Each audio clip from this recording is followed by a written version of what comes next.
difficult thing to decide what to do with a loved one's ashes. A woman from Renton was faced with that very dilemma after her husband passed in 2022 from an aggressive autoimmune disease. Eventually, she found Celestis, a company that specializes in memorial space flights, and that means cremated remains or DNA are loaded onto a rocket ship and launched into space. Here's Kelly Koopmans. Yuli, thank you so much for talking with me today. Why don't you just tell me a little bit about Jeremiah and the person he is? Sure. So Jeremiah was the most amazing husband, father, brother you could ever ask for. He worked at Microsoft in tech for, 20-something years. He has a patent in some kind of computer stuff. It's cloud computing. He loves space. He loves travel. Or loved travel, and he's just a beam of light and positivity in the world. I miss him. He was always the person that I would go to for, like, if I needed advice or wisdom. He was he was the person to go to. You mentioned that love of space, and you were just showing me some of these books, which is fascinating because from such an early age, he really did have that passion for space. How did you come about these memorial space flights? So it's really interesting. It's like when he passed away, I had to choose a funeral home, and it's really stressful. It's like I don't know what to do. So there's this giant list, and then I look down and I'm like, oh, Neptune, that's a planet. So I went with Neptune Society. And then next thing you know, it's like they're coming, they went and did all the stuff, the arrangements, and then they sent over an email with all the different kinds of options I would have for the final things. And one of them was the Celestis thing, and I'm like, what is Celestis? And then I looked it up, I'm like, space? I can shoot him into space?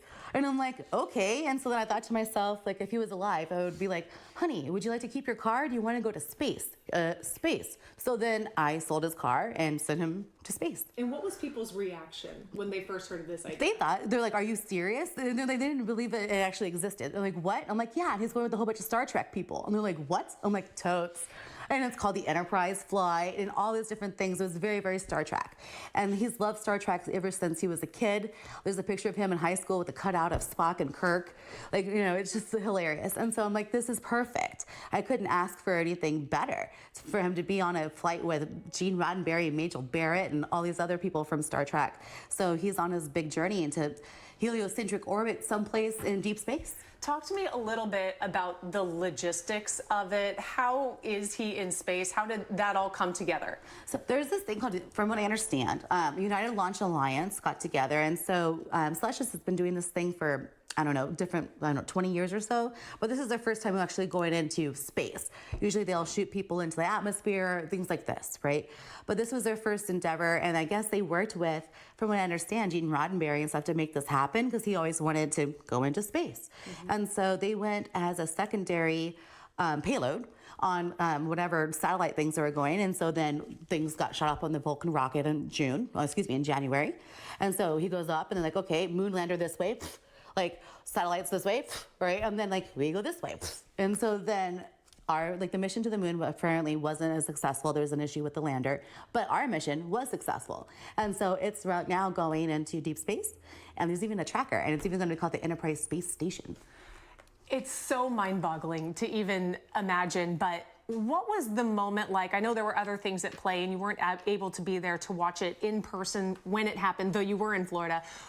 What was it like when you watched the launch? What feelings did you have? What thoughts are going through your mind? It was awe-inspiring, just to see, it's like to actually see. It felt like very spiritual in a way because it's like you're watching somebody ascend, right? Literally ascend into the heavens.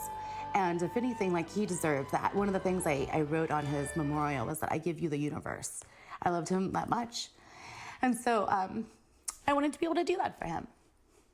What does it feel like knowing that he's out there in a place how much he loved Star Trek, how much he loved the idea of space?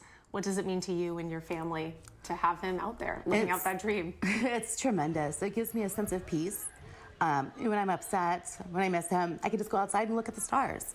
And that's what I told my son, too. It's one of those things where if you miss your father, you don't have to worry about going to a gravesite, or who knows, maybe Alex, that's my son, will go to Mars someday. But it doesn't matter where he's at. As long as he's somewhere in the universe, you look at the stars and your father's there.